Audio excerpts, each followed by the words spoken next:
Toll టెండర్ల పైన SIT అట. ఓఆర్ఆర్ టోల్ టెండర్ల మీద సిట్ వేయబోతున్నారట. విజిలెన్స్లో కీలక అధికారికి దర్యాప్తు బాధ్యతలు, త్వరలో ఉత్తర్వులు వెలువడే అవకాశం. అధికారంలోకి వచ్చి 12 నెలలు అయిపోయింది, దాదాపు సంవత్సరం దాటి 2 నెలలు కూడా అయిపోతున్నట్టుంది. ఇప్పుడు సిట్ వేస్తామంటున్నారు. ఓఆర్ఆర్ టెండర్ లేనిది ఐఆర్బి అనే కంపెనీకి మన ఔటర్ రింగ్ రోడ్డుని ప్రతిరోజు 2 కోట్ల ఆదాయాన్ని హెచ్ఎండిఏకి తెచ్చిపెట్టే ఔటర్ రింగ్ రోడ్డుని ముంబైకి చెందిన ఐఆర్బి అనే సంస్థకి జస్ట్ ఒక 7,000 కోట్లకి తెగనమ్మేశారు. 7,000 కోట్లకి తెగనమ్మేశారు.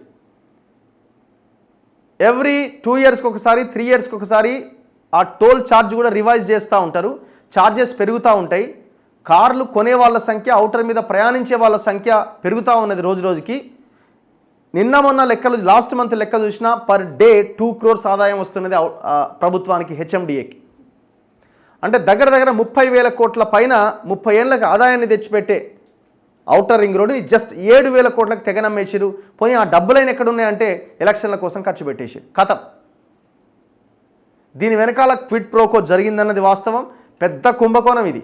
మరి గవర్నమెంట్ ఏం చేయాలి? రాగానే వీళ్ళు ఏమన్నారు? రద్దు చేస్తామన్నారు. మరి రద్దు ఎందుకు చేయలేదంటే, ఒకవేళ ఏ ఎంక్వైరీ లేకుండా, రిపోర్ట్ లేకుండా రద్దు చేస్తే మళ్ళీ వాడు కోర్టుకు వెళ్ళే అవకాశం ఉంటుంది. కోర్టుకు వెళ్తే మళ్ళీ కోర్టు ఏ ప్రాతిపదికన నువ్వు ఈ టెండర్లు రద్దు చేసినామని అడుగుతుంది. అందుకే మేము సిట్ వేస్తామని మొన్న హరీష్ రావు అడుగుతున్నాడు కదా, సిట్ వేయబోతున్నామని ముఖ్యమంత్రి అప్పుడు ప్రకటిస్తున్నారు. మీరు అధికారంలోకి రాగానే ఈ పని చేయాలి కదా. ఈ పాటికి రిపోర్ట్ వచ్చి ఉండేది, ప్రభుత్వ అదేమైనా రద్దు అయితే వేరే వాళ్ళకు వస్తే ఆదాయం అని వస్తుండే కదా. హైదరాబాద్ బాహ్య వలయ రహదారి ఓఆర్ఆర్ దీర్ఘకాలిక లీజు టోల్ టెండర్ల వ్యవహారంపై దర్యాప్తు దిశగా కసరత్తు మొదలైందట. టోల్ నిర్వహణ బాధ్యతను ప్రైవేటు సంస్థకు కట్టబెట్టడంలో ఏదో మతలబు ఉందనే కోణంలో విచారణకు రంగం సిద్ధమైంది. ఈ వ్యవహారం పైన ప్రత్యేక దర్యాప్తు బృందం సిట్ ఏర్పాటు చేస్తామని ముఖ్యమంత్రి రేవంత్ రెడ్డి గత డిసెంబర్లో అసెంబ్లీలో ప్రకటించారు. ఈ క్రమంలో విజిలెన్స్ అండ్ ఎన్ఫోర్స్మెంట్ విభాగంలోని ఒక కీలక ఉన్నతాధికారి నేతృత్వంలో సిట్ ఏర్పాటు చేయబోతున్నట్లుగా సమాచారం.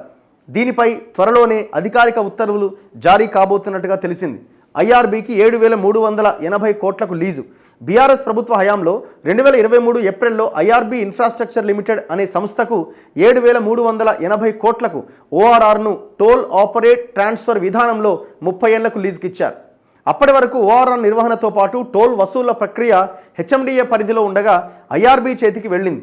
ఏటా టోల్ వసూళ్ల కింద సుమారు 400 నుంచి 450 కోట్ల ఆదాయం సమకూరుతున్న క్రమంలో తక్కువ మొత్తానికే ఈ లీజు ఖరారు చేయడంపై అభ్యంతరాలు వ్యక్తమయ్యాయి. ఈ వ్యవహారంలో 1000 కోట్లు చేతులు మారాయని అప్పట్లో పీసీసీ అధ్యక్షుడిగా ఉన్న రేవంత్ రెడ్డి ఆరోపించారు. మరి ఏం చేయాలా? అధికారంలోకి రాగానే సిట్ వేసి ఎంక్వైరీ చేసి దాన్ని రద్దు చేయాలి. ఓపెన్గానే కనిపిస్తున్నది కుంభకోణం జరిగిందని. 30,000 కోట్లకు పోవాల్సింది 7,000 కోట్లకు పోతే లాలూచి కాకపోతే ఇంకేముంది? అండ్ అసలు మీరు ఈ ఎంక్వైరీలు ఎంతవరకు ముందుకు తీసుకెళ్లే ప్రయత్నం చేస్తున్నారనేది పెద్ద క్వశ్చన్ మార్క్ నాకు ఇప్పటికి. ఇప్పుడు సచివాలయంలో సెక్రటేరియట్లో ఈ లోపల ఉన్న ఇన్ఫ్రాస్ట్రక్చర్ సిస్టమ్స్ కానీ, ఈ కీబోర్డ్స్ కానీ, మౌస్ పాయింటర్స్ కానీ, అండ్ ఆ లోపల వాడే ఈ హార్డ్ డిస్కులు కానీ, ఈ ప్రాసెసర్స్ కానీ, నెట్వర్కింగ్ సంబంధించినవి కానీ, ఈ మొత్తం ఇవన్నింటినీ కూడా కోట్ల రూపాయలకు కొనుగోలు చేశారు. ఆనాడు అది పెద్ద స్కామ్ అని మనం కూడా చాలా సందర్భాల్లో మాట్లాడినాం. రీసెంట్గా మరి దాని మీద ఎంక్వైరీ చేయాలి కదా. వీళ్ళేనారు ఆనాడు స్కామ్ అని మనం కూడా చెప్పినాం, అది స్కామే. రీసెంట్గా దాదాపు 200-250 కోట్ల రూపాయలని రిలీజ్ చేసింది ఆర్థిక శాఖ. కనుక్కున్నాం, అరే వీళ్ళు అసలు కమిషన్ తీసుకోకుండా రిలీజ్ చేస్తలేరు కదా, 10%, 2% అంటున్నారని. అంటే 15% కమిషన్ తీసుకుని 200 కోట్లు రిలీజ్ చేసిరట. అంటే ఆడ మొత్తం సెకండ్ హ్యాండ్వి, పనికిరానివి, అసలు నాణ్యత లేనివి, టాప్ బ్రాండ్లు కాకుండా చెత్త కంపెనీలకు సంబంధించినవి వాడి అట్లా మోసం జరిగింది. మరి ఆ మోసాన్ని, జరిగిన కుంభకోణాన్ని మీరు వెలికి తీయాలి కదా. మీరేం చేశారు? వాడిచ్చే 15% కమిషన్కి ఆ 200 కోట్లు రిలీజ్ చేశారు.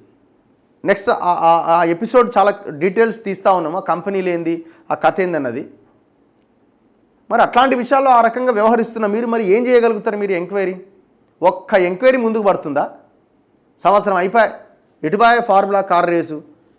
మళ్ళీ ఏదన్నా మీ మీ వ్యతిరేక విధానాల మీద ఒక్క ఫైట్ ఏదైనా జనాలు కొంత వ్యతిరేకంగా ఉండగానే ఒకటి తెచ్చి జనం ముందు ఎత్తేస్తున్నారు ఒక సబ్జెక్ట్ని, ఒక టాపిక్ని. అలా పడి జనం కొట్టుకుపోతూ ఉన్నారు.